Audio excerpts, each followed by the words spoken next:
দর্শক আপনাদের সবাইকে আমন্ত্রণ জানাচ্ছি চ্যানেল 24 এর নিয়মিত আয়োজন নিউজ এক্সপ্রেসে। দিনের ঘটে যাওয়া নানা ঘটনা নিয়ে আপনাদের সামনে আমি শরীফুল হক হাজির হয়েছি। কিছুক্ষণের মধ্যে আপনাদের জানাবো ঘূর্ণিঝড়ের খবর, আপনারা আমাদের সঙ্গেই থাকুন। বাংলাদেশ উপকূলে আছড়ে পড়েছে প্রবল ঘূর্ণিঝড় রিমাল, আর এরই মধ্যে উপকূল অতিক্রম শুরুও করে দিয়েছে। আবহাওয়া অধিদপ্তর বলছে মংলার পাশ দিয়ে পটুয়াখালীর খেপুপাড়া উপকূল অতিক্রম করবে এই প্রবল ঘূর্ণিঝড় রিমাল। এই অঞ্চলে 10 নম্বর মহাবিপদ সংকেত এবং কক্সবাজার চট্টগ্রাম সমুদ্র বন্দরকে 9 নম্বর মহাবিপদ সংকেত জারি করা হয়েছে। তবে ঝুঁকি থাকার পরও এখনো নিরাপদ আশ্রয়ে যাননি অনেকে। বাঁধভাঙা ঢেউ আছড়ে পড়ছে বালুকা বেলায়। বছরের প্রথম প্রবল ঘূর্ণিঝড়ের বাতাসে উপড়ে পড়ার দশা গাছের। রিমালের অগ্রভাগের দেখা পাওয়ার আগেই বাগেরহাটের সব নদ নদীর পানি বিপদসীমার ওপর দিয়ে বইছে। নদী তীরবর্তী বিভিন্ন নিম্নাঞ্চল ও লোকালয়ে ঢুকে পড়ছে পানি। জোয়ারের পানিতে প্লাবিত হয়েছে সুন্দরবনও। পানিতে তলিয়েছে করমজল সহ বনের উঁচু এলাকা। সুন্দরবন সংলগ্ন সাতক্ষীরার শ্যামনগরের গাবুরা পদ্মপুকুর সহ আশেপাশের এলাকার মানুষ আছেন আতঙ্কে। বইছে বৃষ্টির সাথে দমকা হাওয়া। কয়রার চেষ্টা চলছে বেড়িবাঁধ জোড়া দেয়ার। আশ্রয় কেন্দ্রে নেওয়া হয়েছে কিছু মানুষকে, তবে অনেকেরই আছে অনীহা। মাঝে আইলায় ঝড় হয়েছে, বৃষ্টি হয়েছে, অবদা ভেঙে বাঁধ ভেঙে যে পানি ঢুকেছিল তাতে তো বহুত পানি ঢুকেছিল, সেখান থেকে ভয় ভেঙে গেছে।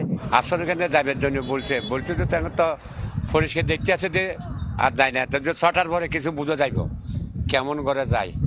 পানি হইলে কি অবস্থা, আমরা তো খাইতে লইতে পারি না, ঘর দুয়ার তলাই গেছে, রাঁধতে পারতে পারি না। এখন তো আমরা বেকারে ঘরে কাটালে বইয়ে রয়েছি তো কোনো রকম।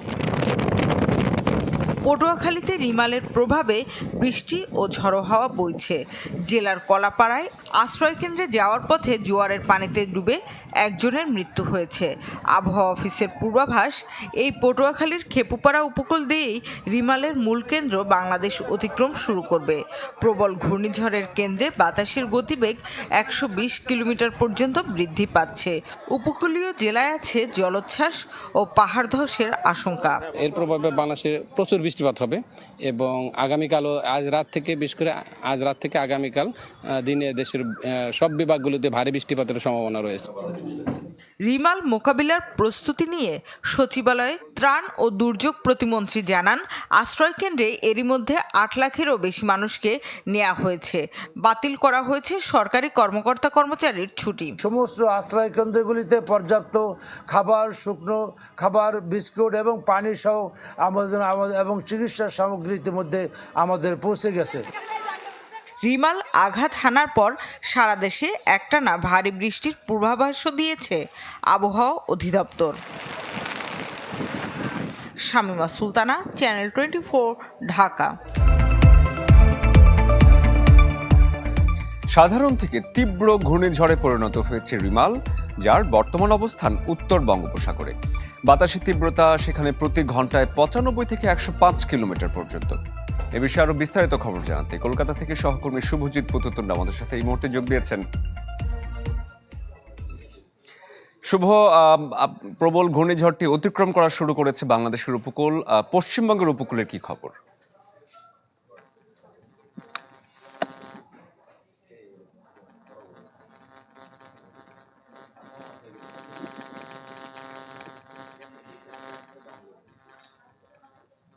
শরীফ, এখন যে পরিস্থিতি যদি আপনি সেদিকে তাকান, এখন এক প্রকার গরম বাতাস যেটা সেটা কিন্তু ঢুকতে শুরু করেছে সমুদ্রের উল্টো দিক থেকে। এখন যেহেতু ঘূর্ণিঝড়ের যখন এই গরম বাতাস যখন বইতে শুরু করে, এটা কিন্তু সবচেয়ে বলা হয় ডেঞ্জার পিরিয়ড, কারণ এর পরেই কিন্তু ঘূর্ণিঝড়ের যে সেন্টার সেটা কিন্তু এগোতে শুরু করে এবং গরম বাতাস কিন্তু এই মুহূর্তে বইছে। এতক্ষণ যে ঠান্ডা বাতাসের যে প্রাধান্য ছিল সেটা কিন্তু অনেকটাই কমে গেছে। এখন এই সময় যেটা দেখা যাচ্ছে, একেবারে কিন্তু বাতাসের গতিবেগ যেমন বেশি, তেমন বৃষ্টিটা কিন্তু কিছুটা কমে এসেছে।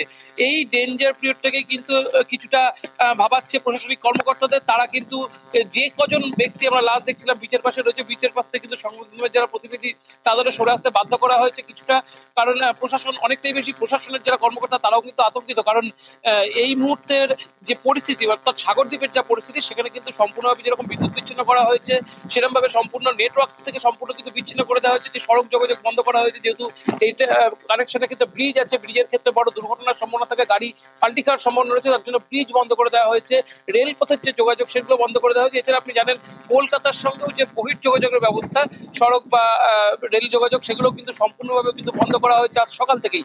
এবং এমন একটা পরিস্থিতি যেখান থেকে বাংলাদেশের থেকে কিন্তু, যেটা খেপুপাড়া থেকে এখনো পর্যন্ত 110 থেকে 160 কিলোমিটারের দূরত্বের কাছাকাছি কিন্তু এই মুহূর্তে অবস্থান করছে, যে এই মুহূর্তে ঘূর্ণিঝড় কেন্দ্রস্থল এখন প্রায় 6 থেকে 13 কিলোমিটার বেগে সেটা কিন্তু স্থলভাগের দিকে ধীরে ধীরে এগোচ্ছে। এবং এর যে কেন্দ্রস্থলের যে গতিবেগ হতে পারে, অর্থাৎ যেটা বলা হচ্ছে যেটি যখন স্থলভাগের দিকে আছড়ে পড়বে, অর্থাৎ এই বকখালি বা সাগরদ্বীপের কাছাকাছি যখন আছড়ে পড়বে, এখানকার কিন্তু বাতাসের গতিবেগ হতে পারে 110 থেকে 105 কিলোমিটারের মধ্যে। এবং এই গতিবেগের মধ্যেও যদি এই স্থলভাগে যদি হিট করে, এবং যে পরিমাণের জোয়ার এই মুহূর্তে সমুদ্রে রয়েছে, এবং জোয়ারের পরিমাণ, জল কিন্তু অর্থাৎ আরো বেশি ফুলতে পারে, ফলে এলাকার পরিস্থিতি, অর্থাৎ এই এলাকাগুলো কিন্তু বেশ কিছু নিচু এলাকা এবং দ্বীপ এলাকা, ফলে এই সব এলাকায় একটা জলস্ফীতি সেটা কিন্তু দেখা দিতে পারে, যেটা কিন্তু ইতিমধ্যে আমরা খবর পাচ্ছি পশ্চিমবঙ্গ অর্থাৎ ভারতের যে সুন্দরবন অংশ, তার যে হেমনগর কোস্টাল বা হিঙ্গলগঞ্জ বা যোগেশগঞ্জের যে এলাকা, সেখানে কিন্তু রায়মঙ্গলের বাঁধ ইতিমধ্যেই ভেঙে গিয়েছে, এবং সেখানে কিন্তু ব্যাপক একটা এলাকা সেখানে কিন্তু প্লাবিত হয়েছে। অন্যদিকে যেটা আরেকটা এলাকা রয়েছে, অর্থাৎ একেবারে উড়িষ্যা লাগোয়া পূর্ব মেদিনীপুর, সেই এলাকার কাছাকাছি তাজপুরের যে এলাকা, সেখানে কংক্রিটের বাঁধ রয়েছে, কিন্তু কংক্রিটের বাঁধ টপকে কিন্তু সেখানেও যে সমুদ্রের পানি সেটা এতটাই ফুলে ফেপে উঠেছে, সেটা গ্রামের মধ্যে ঢুকতে শুরু করেছে। যদিও সাগরদ্বীপ এলাকায়, এই এলাকায় কিন্তু এখনো পর্যন্ত সমুদ্রের যে জল, সমুদ্রের যে পানি সেটা কিন্তু এলাকার মধ্যে ঢুকছে না, সেটা কিন্তু সমুদ্রে রয়েছে, কিন্তু স্বাভাবিকভাবে এই সাগরদ্বীপের সমুদ্রের পানির স্তর সেটা কিন্তু বেশ কিছুটা নিচে, সেটা কিন্তু অনেকটাই ফুলে ফেপে উঠেছে, যার ফলে কিন্তু অনেকটা স্থানীয় মানুষের মধ্যে ভাবাচ্ছে যে যদি অন্য জোয়ারে কেন্দ্রস্থল হিট করে, সেক্ষেত্রে এখানকার পরিস্থিতি আয়লার মতো বা ইয়াসের মতো পরিস্থিতি হবে কিনা, সেখানে কিন্তু এখানকার স্থানীয় মানুষদের সেটা কিন্তু ভাবাচ্ছে। শরীফ। শুভ, ধন্যবাদ আপনাকে। দর্শক, এতক্ষণ আপনাদের দেখাচ্ছিলাম পশ্চিমবঙ্গে ঘূর্ণিঝড় রিমালের প্রভাব এখন পর্যন্ত কতটা পড়ল। নিউজ এক্সপ্রেস একটা বিরতি নিচ্ছি, ফিরছে একটু পর। রিমালের আরো খবর নিয়ে কোথাও যাবেন না, আমাদের সাথেই থাকুন।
দর্শক, বিরতির পর ফিরে এলাম নিউজ এক্সপ্রেসে। আপনাদের সাথে আছি আমি শরীফুল হক। দর্শক, ঘূর্ণিঝড় রিমালের খবর নিশ্চয়ই আপনারা ইতিমধ্যে জানেন এবং আমরা পুরোটা সময় ধরেই চেষ্টা করছি দেশের বিভিন্ন প্রান্ত থেকে, একেবারে উপকূল এলাকা থেকে শুরু করে শহর এলাকা পর্যন্ত কোথায় কি ঘটছে সেই খবর জানানোর জন্য।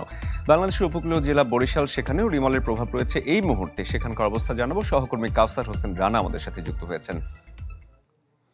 রানা, এই মুহূর্তে বরিশালে কি ঘটছে?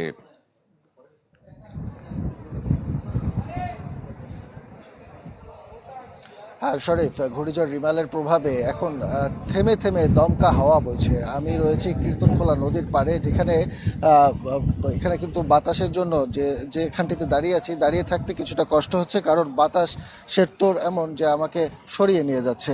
তবে একটি বিষয় যে দুপুর বেলা 11:30টার দিকে বৃষ্টি শুরু হয় এবং তারপরে দুপুর 3:30টা পর্যন্ত বৃষ্টি থেমে থেমে কখনো মুষলধারায় বৃষ্টি হয়েছে, কিন্তু তারপর কিন্তু আর কোনো বৃষ্টি হয়নি।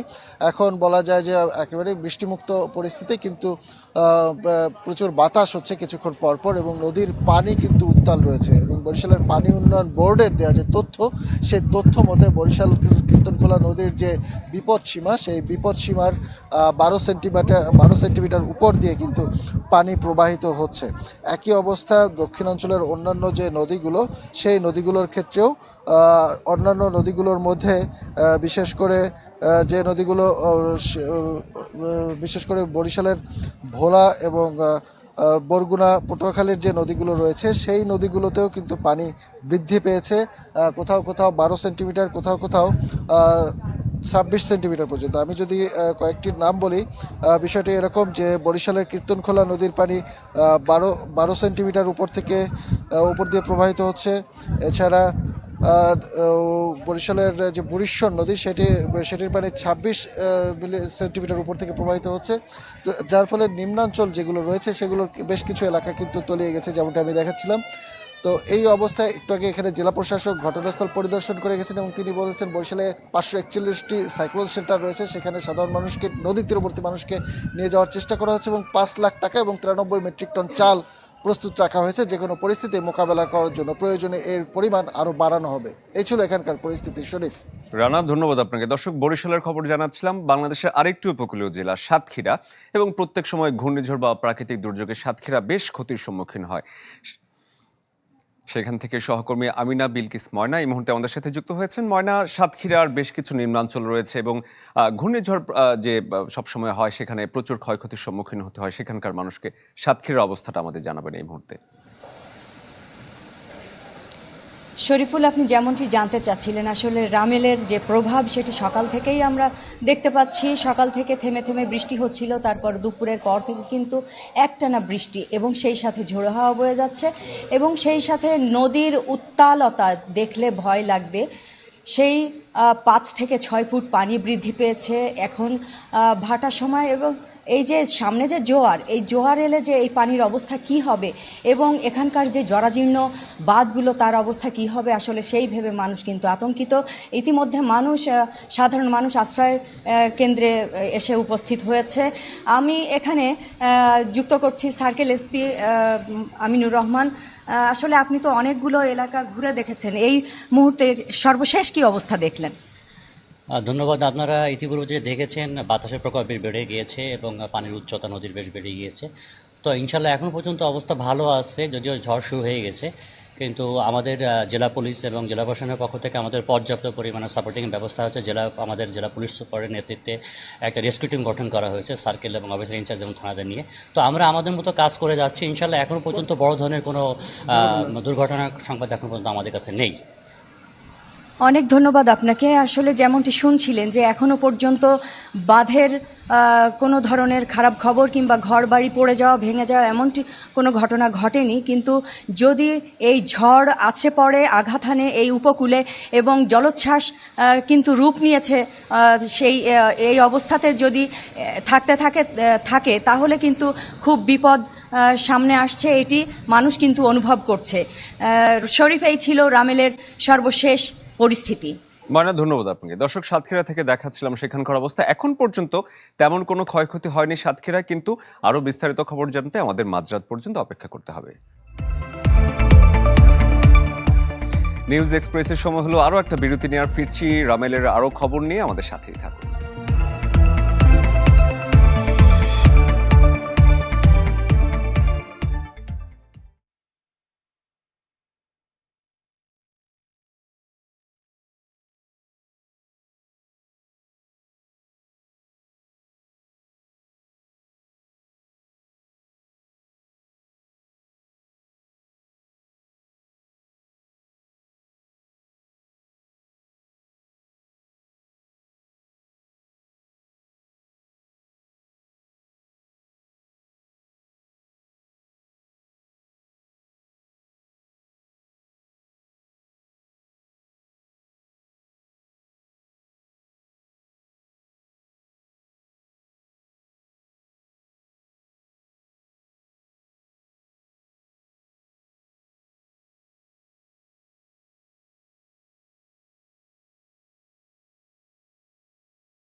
বিরতির পর আবারও ফিরে এলাম নিউজ এক্সপ্রেসে। আপনাদের জানাবো রিমালের খবর।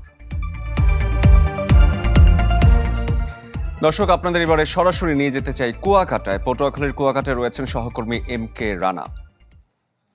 রানা, এমনিতে তো পর্যটন এলাকা, তার উপর সমুদ্রের খুব কাছের এরিয়া, তো রিমাল সেখানে কি ঘটাচ্ছে আপনি যদি বিস্তারিত আমাদের বলেন। হ্যাঁ শরীফ, আপনি জানেন যে রিমালের যখন 10 নম্বর মহাবিপদ সংকেত জারি করে আবহাওয়া অধিদপ্তর, তখন তারপর থেকে কিন্তু আসলে ধীরে ধীরে বেলা গড়িয়ে যখন তো বিকেল চলে আসে, তারপরে কিন্তু প্রবল দমকা হাওয়া এবং ঝড়ো বৃষ্টি শুরু হয়। তারপর থেকে এখনো আপনি দেখতে পাচ্ছেন আমি ঝড়ো হাওয়া এবং ঝড়ো বৃষ্টির ভিতরে দাঁড়িয়ে আছি।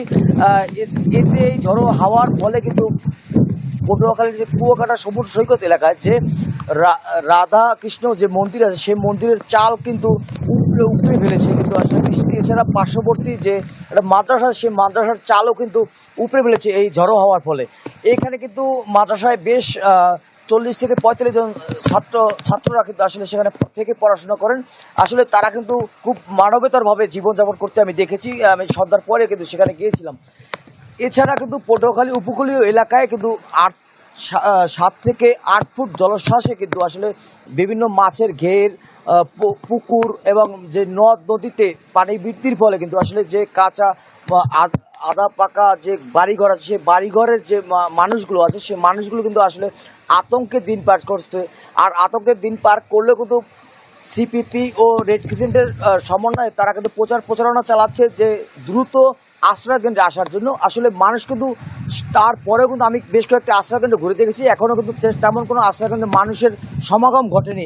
কারণ হচ্ছে তাদের গবাদি পশু সহ অন্যান্য যে ঘরের মালামাল, সে মালামাল রেখে তারা আসতে চাচ্ছে না আশ্রয়কেন্দ্রে। অবশ্য তারা যদি একেবারে উপায় না পায়, তখনই একমাত্র তারা আশ্রয়কেন্দ্রে আসবেন। রানা, ধন্যবাদ আপনাকে এবং আপনিও সাবধানে থাকবেন। দর্শক, এতক্ষণ দেখাচ্ছিলাম রিমালের সবশেষ অবস্থা আপনাদেরকে। নিউজ এক্সপ্রেসে এই ছিল এখনকার মতো আয়োজন। এতক্ষণ যারা আমাদের সঙ্গে ছিলেন, ধন্যবাদ জানাচ্ছি সবাইকে।